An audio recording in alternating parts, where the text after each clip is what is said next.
എന്നാൽ അന്ന ആലയത്തിലേക്ക് വന്നത് ആരും മനസ്സിലാക്കിയില്ല. ഏലി പുരോഹിതൻ മനസ്സിലാക്കിയില്ല. ഏലിയുടെ സങ്കടം, അന്നയുടെ സങ്കടം മനസ്സിലാക്കുവാൻ ഏലിക്ക് കഴിഞ്ഞില്ല. ഏലിക്കത് ദൈവം വെളിപ്പെടുത്തി കൊടുത്തില്ല. സ്തോത്രം.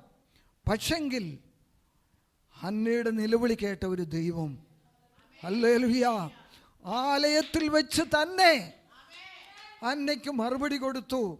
ഇന്ന് പകൽക്കാലം കടന്നു വന്നിരിക്കുന്ന ദൈവജനമേ, നിന്റെ മറുപടി ദൈവം ആലയത്തിൽ തന്നെ തരും.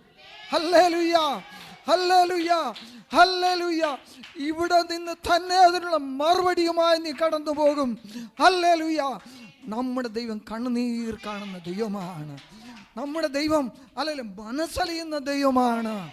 നമ്മുടെ ദൈവം ദയയുടെ ദൈവമാണ്. ഹല്ലേലൂയ.